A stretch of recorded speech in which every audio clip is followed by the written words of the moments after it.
Good morning, good afternoon, good evening, everybody, and many thanks for joining us for our third LinkedIn Live session.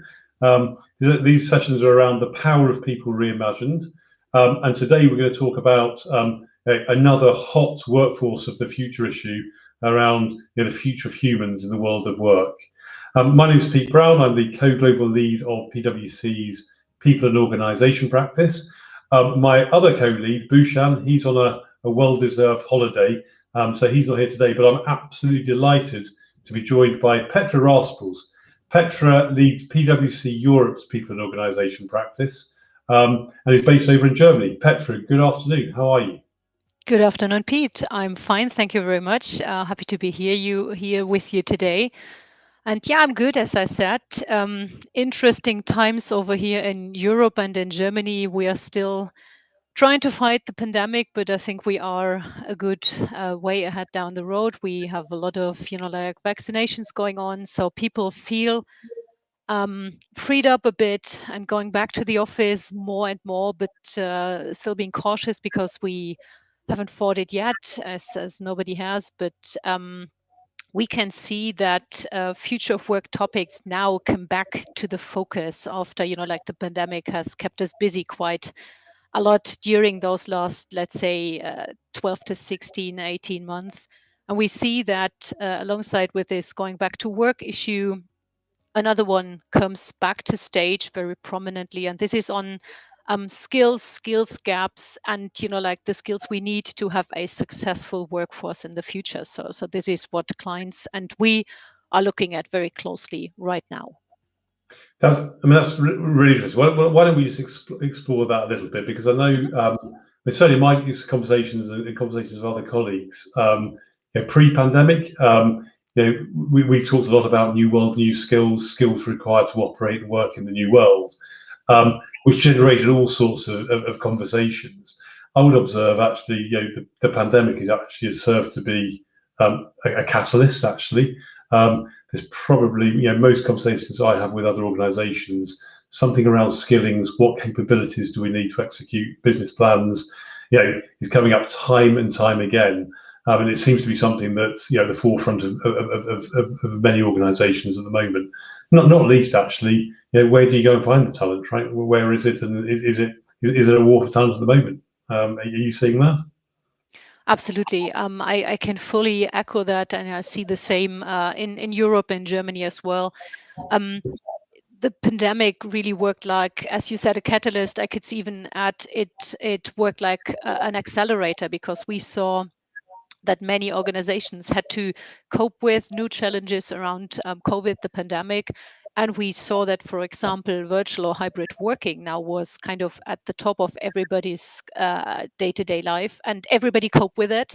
So now the question is how to consider going forward and take that to the next level. But on the skills side, we saw that we had massive challenges as well to be fit for purpose. And we can see now, as we're going back to a bit more normal, that this is now being put to the table even more. We can see that by automation, digitization, that we see changes to day-to-day work, to the world we live in, to the work surroundings that we have. And we can see a high need for upskilling our people, our workforce, with regard to how to deal with technology, with data.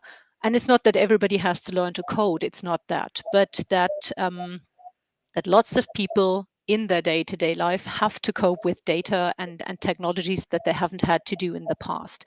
So this is what we see as one of the areas where people simply need help and upskilling. It's interesting, isn't it? Because as the pandemic has gone through, let's say, 18, 19 months into it now, I think we've seen an acceleration of the proliferation of technology, particularly in the workplace. I think we've already seen that a lot in our home lives, right? But much more coming to the workplace, which is having a knock-on impact of displacing certain roles and what have you. I think what's really interesting is that we did some research with employees around the world.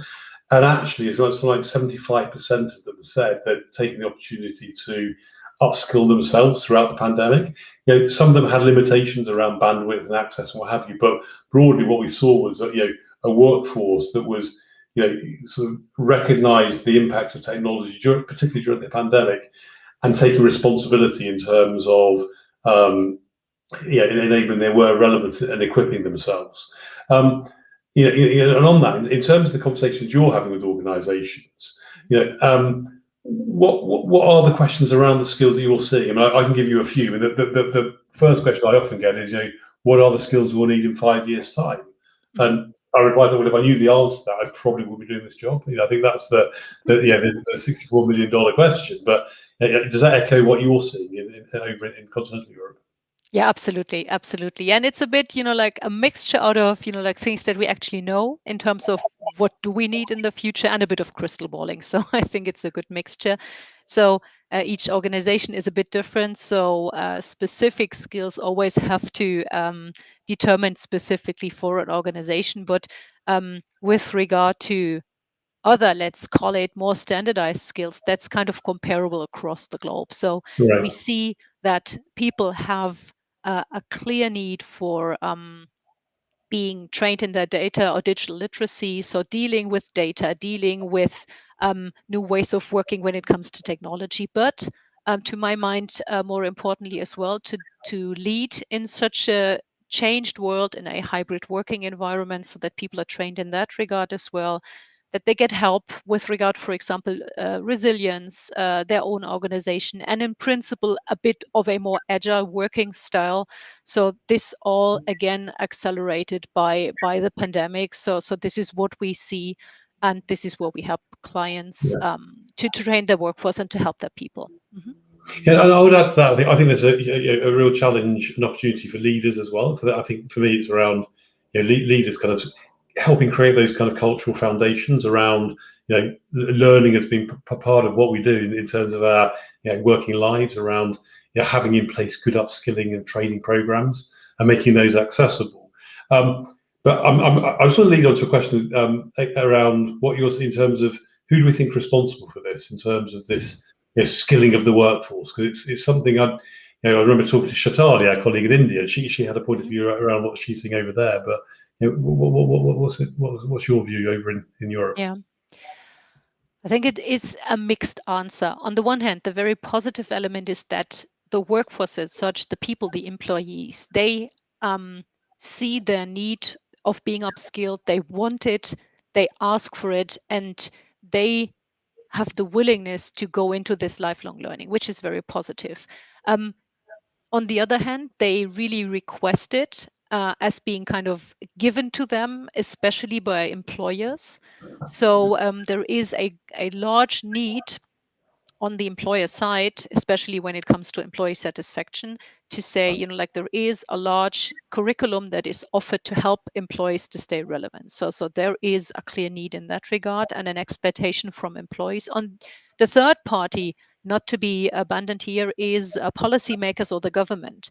I think for me, irrespective of if we look at Germany or at Europe, there is a clear need for, let's call it a framework, or at least a setting in which governments help employers as well as employees to be in the right position to upskill and to help people stay relevant.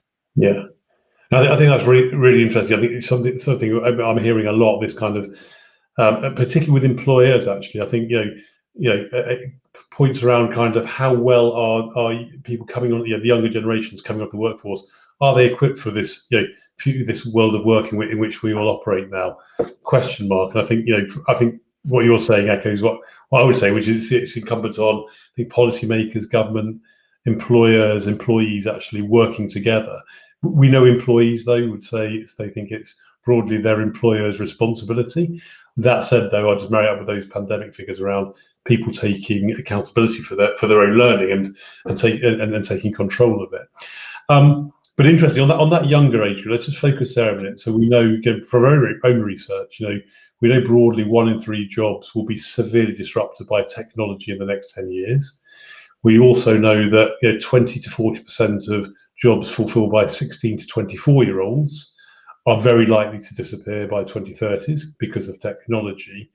Some really interesting facts and figures around access to learning, and is the workforce sort of treated equally there? I think from our research there, if you've got a sort of postgraduate degree above, you will broadly say your employer gives you access to training on a fairly frequent basis. Whereas if you're a school leaver qualification, actually the number drops off a cliff. 21% of people say they get no access to any training beyond their immediate job. And those school leavers actually are saying that their ability to access learning is really, really small. Do you think, are you seeing that, and do you think that's going to pose some challenges going forward? Yeah, definitely. And you can see that, for example, the EU set up specific programs really to address, like how pupils and students these days are better prepped for the future when it comes to digital skills, and in principle being more ready for the future to really address this challenge, because we see it all over the place. And if these younger generations, or the ones that really start into their first jobs, aren't taken care of and being really upskilled, like then we see a great divide that we see with regard to the workforce. So it's the younger ones that should have, like a perfect start into their working life and working experience, is the ones that are really hit hard. So absolutely, I see that in the market, and that is something I personally believe employers and organizations have to be made aware of. And again, the pandemic helped to accelerate that, because like everybody knows that the last 1.5 years really were a challenge to schools and universities. So it hasn't become better in these days. Yeah. So that when you consider, as an employer or as an organization, taking on board young people, that these have an even higher demand for upskilling and training than potentially, let's say, something like a middle-aged or experienced group of people in an organization have. No, I think you're right. For me, I think it's not just a digital divide. I think it's also, left unchecked and unmonitored, you're potentially creating a kind of a workforce where a significant proportion actually are just ill-equipped and unable to actually play in the world of work because they lack the skills. I'm conscious of time, Petra, and I just want to spend a couple of minutes, if I may, on, we hear a lot about burnout and what have you, and lots of challenges there, and how organisations are addressing that. Yeah. Another phrase I've been hearing a bit more is the one bore out. Does that mean anything to you? Well, it does. Of course, I think for most people, burnout is a bit more prominent, but with that bore out symptom, we can see that. And then that ties into what I said with digitization and automation, we see that a lot of jobs are at risk to be automated, because you have repetitive tasks, you have things that you brilliantly can automate. And, people that currently are in those jobs have the risk of bore out, because there is no new impulses, no fresh ideas they can bring to the table. And this is in fact really a health risk that we see, and a challenge for well-being of employees. And so that is another element where I see in the marketplace, or with clients that I talk to, that having a proper upskilling to all areas of the workforce really is a benefit, not only because it leaves the organization with better trained and better skilled people, but with more satisfied and happier people that automatically then have a better impact on the success of the organization. So it is a two positive sides kind of effect, to have a good eye on where to upskill and with what to have, as I said, a positive impact on employee satisfaction and well-being, because that is another element we have to watch out as organizations. Yeah. So I'm just, again, conscious of time, and I'm just going to sort of ask you in a second just to give us the three or four takeaways, if you wouldn't mind, Petra. But Sure. just one question that's come in around, are you seeing a tension between what employees want and what employers want in terms of training? The two aren't always aligned. Employers tend towards offering more work-specific skills. They want more employees to be effective in their organisation. Employees want skills that ultimately will make them more marketable. I mean, I would actually say, my personal view is actually I'm seeing more employers actually leaning towards the latter part of that question. Actually, I think many employers are recognizing that employees do want to be upskilled beyond their specific job they're doing. And I think employers are increasingly recognize they have a responsibility to do that. And I think, look at the market right now, it's probably one of the hottest recruitment markets we've seen. And employees have a louder voice, I would argue, but that's just my point of view, Petra. No, I agree. And to add on that, I think a clever employer would always have an eye on not only what skill set an employee needs for the given role, but for future roles as well. Yeah. And if you see that lots of trainings nowadays come with badges, so let's say little diplomas and things you can take away even if you leave your current employer. So something that is a training that an employer pays, but that you can take away, and that gives you a positive element to your CV, but it is helpful for the employer as well. This is a win-win that I see more and more. So of course, the training an employee gets has to be or should be reasonable for employer as well. But I think it's a good balanced approach if you have an eye on your employee satisfaction and what you need in the workplace and as an organization. So I think I'm positive about that there is a good balance. Not always, but we are on a good way here. So, hey, Petra, absolutely lovely as always to see you and to hear from you.